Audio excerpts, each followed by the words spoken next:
बात पक्की है कि एक पूरा गैंग जिसमें कोई अपना नाम एग्जाम फाइटर के नाम पे रखे हुआ है, कोई कुछ नाम रखे, पूरा गैंग लगा हुआ है इस सीजीएल परीक्षा को प्रमाणित करने के लिए कि ये इसमें गड़बड़ी है। जबकि अभी तक जो साक्ष्य मिले उसमें अभी तक के साक्ष्यों में ऐसा कोई साक्ष्य हमारे पास में नहीं है जो कि ये कह सके कि सीजीएल परीक्षा फर्जी। मेरा कहना है कि अगर आप दावा करते हो कि परीक्षा में पेपर की गड़बड़ी हुई, अगर आप दावा करते हो तो आप अपने तथ्यों को प्रमाणित करोगे कि हम एज इन्वेस्टिगेटिंग एजेंसी आपके तथ्यों को अप्रमाणित करेंगे। मेरा कहने का जय हिंद दोस्तों। और हमारे झारखंड के डीजीपी अनुराग गुप्ता सर हैं, वो प्रेस कॉन्फ्रेंस के माध्यम से हमारे विद्यार्थियों को और झारखंड वासियों को एक सूचना देते हैं सीजीएल के लेकर के कि जितने भी साक्ष्य प्राप्त हुए हैं उनमें वो जांच कर रहे हैं और यहाँ तक है कि उनको लग रहा है कि सभी जांच जितने भी प्रूफ आए हैं वो उतना मजबूत प्रूफ नहीं है। उनके लिए वो हर एक प्रकार से अलग अलग मुद्दा रखे हैं, जिसके बाद है ऐसा लग रहा है कि मतलब सीजीएल में को ऐसा कुछ हुआ ही नहीं है। अब जहाँ तक प्रशासनिक बात है वहाँ तक उनका भी कहना एक लहजे से सही है, क्योंकि ये इतना कॉम्प्लिकेटेड केस है और इसमें किसी को पकड़ पाना इतना आसान नहीं है। हम कोई यदि चोरी करता है तो उसको हम लोग कैमरा के माध्यम से यदि उस एरिया में सीसीटीवी कैमरा लगा हुआ है या फिर वो जहाँ पे गया है कुछ अपना छाप छोड़ जाता है, लेकिन ये ऐसा है कॉम्प्लिकेटेड केस है कि आपको इसके तह तक जाना आसानी से इतना आसान नहीं है जितना सभी सोच रहे हैं। कॉम्प्लिकेटेड केस है और इसमें समय लगेगा, इतना हम जानते हैं। और अगर यदि इसके तह तक जाया जाए तो आप समझ लो कि इसमें पक्का 100% है कि वहां से कुछ ना कुछ लीक का मामला जरूर आएगा। सबसे पहले इस वीडियो को सुनिए जिसमें अनुराग सर ने क्या बोला है। यह सच है, ये तो इन्वेस्टिगेशन में आएगा। सीजीएल परीक्षा में पेपर में लीकेज हुई है कि नहीं हुई ये तो प्रूफ हो जाएगा ऑफिशियल की रिपोर्ट को। लेकिन ये बात पक्की है कि एक पूरा गैंग जिसमें कोई अपना नाम एग्जाम फाइटर के नाम पे रखे हुआ है, कोई कुछ नाम रखे, पूरा गैंग लगा हुआ है इस सीजीएल परीक्षा को प्रमाणित करने के लिए कि ये इसमें गड़बड़ी है। जबकि अभी तक जो साक्ष्य मिले उसमें अभी तक के साक्ष्यों में ऐसा कोई साक्ष्य हमारे पास में नहीं है जो कि ये कह सके कि सीजीएल परीक्षा फर्जी। मेरा कहना है कि अगर आप दावा करते हो कि परीक्षा में पेपर की गड़बड़ी हुई, अगर आप दावा करते हो तो आप अपने तथ्यों को प्रमाणित करोगे कि हम एज इन्वेस्टिगेटिंग एजेंसी आपके तथ्यों को अप्रमाणित करेंगे। मेरा कहने का मतलब है कि जो व्यक्ति आरोप लगाता है उसको तथ्य प्रस्तुत करने चाहिए, ना कि हम एज सीआईडी या हम एज पुलिस इन्वेस्टिगेट प्रूव करें। हमारा काम है आपको डिस्प्रूव करें, लेकिन आपका ना प्राइमरी वर्क है। मेरा कहने का मतलब है कि इस पूरी व्यवस्था में 5 लाख लोग चाहते हैं कि परीक्षा या जो पास नहीं किए, सब तो नहीं चाहते होंगे, उसमें अधिकांश चाहिए परीक्षा जो है वो रद्द हो जाए। और जो 2000 बेचारे कड़ी मेहनत से सिलेक्ट किए हैं उनकी आवाज बहुत छोटी है। कमिंग बैक, तो मेरा कहना है कि हमने पेपर में ऐड निकाल करके 3 दिन तक लोगों से बोला कि आप अपने तथ्य दो। बहुत सारे लोगों ने हमें तथ्य दिए, लेकिन कौन कर रहा है? अगर आपको पता, आपके पास में ऐसा पेपर उपलब्ध है जो कि परीक्षा शुरू होने से पहले आपके पास आया, तो कैसे आया, किसने दिया? या आपके पास नहीं आया, किसी थर्ड पर्सन के पास है तो उसका कोई नाम होगा, कोई मोबाइल फोन होगा, कोई उसका एड्रेस होगा, कोई उसका घर होगा, कोई उसका बैंक अकाउंट होगा। कुछ भी तो नहीं है, ना कोई मोबाइल नंबर दे रहे हैं, ना कोई व्हाट्सएप चैट, व्हाट्सएप नंबर नहीं है। एक स्क्रीनशॉट पेपर मिला, ट्रेन में 2 आदमी जा रहे थे, एक आदमी पेपर से लिख रहा था, हमने चुप्पे से फोटो खींच ली। कि जिस आदमी ने आपने पेपर की फोटो खींची तो बंदे की भी फोटो खींच लेते ताकि हमें थोड़ी सी सुविधा हो जाती है, वो तो आपने किया नहीं। यही समस्याएं आ रही है, परंतु हम फिर भी पूरी इन्वेस्टिगेशन को एक एसआईटी के जिम्मे कर दी है, जिसमें एक सीनियर आईजी और डीआईजी लगे हुए हैं, एसपी लगे हुए हैं। सभी मोबाइल फोन को जो हमारे को उपलब्ध करवाए गए उनकी हम एफएसएल जांच करवा रहे हैं। जांच के क्रम में यदि ऐसे तथ्य आएंगे तो फिर हम अकॉर्डिंगली कार्रवाई करेंगे।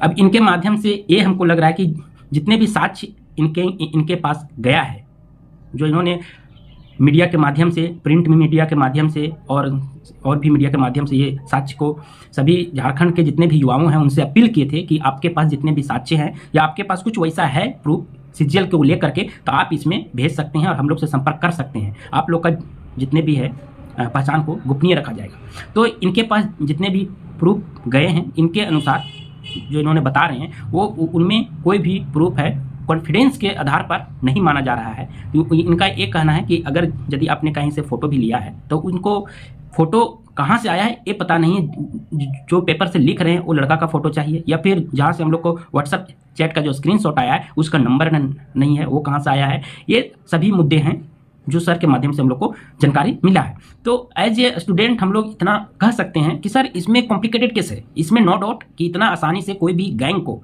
जितने भी सेटिंग गेटिंग का गैंग है जो पेपर को खरीद बिक्री करते हैं, इतना आसानी से पकड़े जाने का उम्मीद नहीं है। आप हम लोग बस एक वीडियो आ जाए, एक क्लिप आ जाए, एक फोटो आ जाए और उसके साथ में वो गिरोह का गैंग का तस्वीर आ जाए या फिर उसका मोबाइल नंबर आ जाए और हम लोग ऐसे आसानी से जाए उसको हथकड़ी पहना करके लॉकअप में कर दें, इतना आसान नहीं है। इसमें आप लोग को सीबीआई के आधार पर आप लोग को जितने डिपार्टमेंट काम करती है, सीआईडी वगैरह, सभी इसमें इन्वॉल्व होना पड़ेगा। और ये गिरोह है और ये इसमें अगर यदि एक बार एक गिरोह हाथ में आ जाती है तो कम से कम समझिए कि 20 साल से 25 साल तक झारखंड एक अच्छा एग्जामिनेशन रूल के तरह एग्जाम लेना स्टार्ट करेगा। अगर यदि हम लोग यूं ही छोड़ते जाएं, एक एग्जाम को छोड़ दिया जाए फिर अगले एग्जाम को छोड़ दिया जाए, तो कहीं ना कहीं ये गैंग हमारे इस डिपार्टमेंट को, जितने भी हमारे डिपार्टमेंट है, वो कहीं ना कहीं बदनामी के कगार पर हर वक्त रडार में लिया जाएगा। इसलिए अगर यदि हम लोग को पता है कि अगर यदि कोई भी क्वेश्चन, जहाँ तक सर ने बता रहे हैं कि ट्रेन में हम लोग कोई जा रहा था, वहाँ से कोई लिख रहा है, वहाँ से कोई फोटो खींचा है, तो सर अगर यदि ट्रेन से बंदा का जो भी फोटो लिया है वहाँ आंसर का, अगर यदि एग्जाम के पहले का है, एग्जाम का पहले का है, अगर यदि वो लिया हुआ पिक, तो समझिए कि क्वेश्चन आउट है, वहाँ आउट है।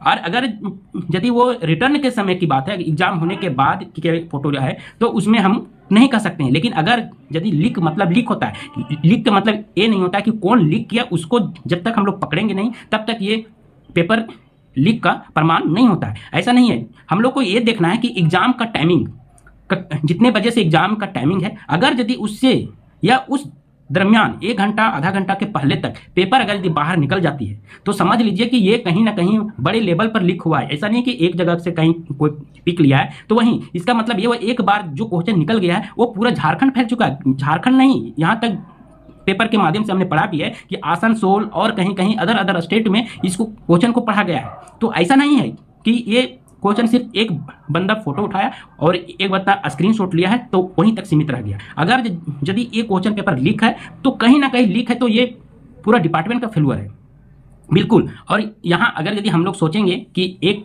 प्रूफ नहीं, सभी के साथ उसका मोबाइल नंबर चाहिए, तो ये चाहिए, तो इस आधार पर हम लोग को ये सीजीएल कभी कैंसिल होगा ही नहीं और रद्द भी नहीं होगा। लेकिन हम लोग को अगर यदि कहा जाए, सिंपल भाषा में निचोड़ के अगर निकाला जाए, तो इसमें कि अगर यदि एग्जाम के पहले क्वेश्चन बाहर आ गया और इसमें आप लोग जांच कीजिए, ऐसा अभी फोटो पिक ऐसा कोई भी है, अभी सभी मोबाइल से ही खींचा जाता है और मोबाइल का सॉफ्टवेयर इतना डेवलप कर चुका है कि कितना बज के कितना मिनट, आप टाइमिंग बदल दो। आप टाइमिंग अगर यदि हम मोबाइल में सेट कर देते हैं अभी से पीछे का डेट, फिर भी एक ओरिजिनल जो डेट है वो फोन का जो सॉफ्टवेयर है उसमें अपडेट रहता है। वो चीज़ आपको 100% सही ही दिखाएगा। भले आप उसको पीछे कर दो, डेट को आगे कर दो, टाइमिंग पीछे कर दो, आगे कर दो, उससे फर्क नहीं पड़ता है। लेकिन जो ओरिजिनल होता है वो ओरिजिनल होता है, डुप्लीकेट जो भी उसको बनाया जाएगा वो डुप्लीकेट ही होता है। तो जितने भी फोटो पिक लिया गया है उसका ओरिजिनल मतलब ओरिजिनल टाइमिंग सॉफ्टवेयर के माध्यम से इतना डेवलप कर चुका है, अभी इंटरनेट सोशल मीडिया इतना डेवलप कर चुका है कि सॉफ्टवेयर इतना डेवलप कर चुका है कि वो पिक कहाँ से लिया गया है, कितने बजे लिया गया है, ओरिजिनल दिखाएगा ही। डुप्लीकेट उसको आप कितनों कर दो, लेकिन जो ओरिजिनल है वो ओरिजिनल दिखेगा ही, क्योंकि सॉफ्टवेयर इतना हम लोग को डेवलप कर चुका है। और इसमें अगर यदि एग्जाम के पहले तक वो चीज़ निकल चुका है, इसका मतलब लीक है, इसका मतलब समझ लीजिए कि ये पेपर लीक हुआ है तो 100% हुआ है। और अगर यदि ऐसा सच नहीं मिलता है तो इसमें कोई भी कह नहीं सकता है। और आप कह रहे हैं कि 2000 कैंडिडेट जितने भी मेहनत करके गए हुए हैं और उनके लाइफ चौपट के किया जा रहा है बेचारे लोग को। वीडियो देख के बताइए कि क्या ये इनके लायक थे। देखिए वीडियो को। मार्क्स तो नहीं बताया गया है, जैसे ए भैया सीधा बताइए, पैसा दिए हैं? नहीं, वो तो देखिए पैसा दिए कि नहीं दिए? टीवी के लिए जा रहे हैं वो तो समझ में आ रहा है, चेहरा देखने के बाद लग ही नहीं रहा कि आप सही में एग्जाम निकाले हैं। सो देखिए, हम तो जॉब करते हैं, जॉब के साथ पढ़ाई भी करते थे। कितना मार्क्स टोटल लाए थे सर? कितना मार्क्स कितना मार्क्स नहीं बताया? सेंटर कहाँ दिया होता तो पैसा वैसा दिया था क्या आपने? देखिए हाँ, जो है डीवी के लिए बात।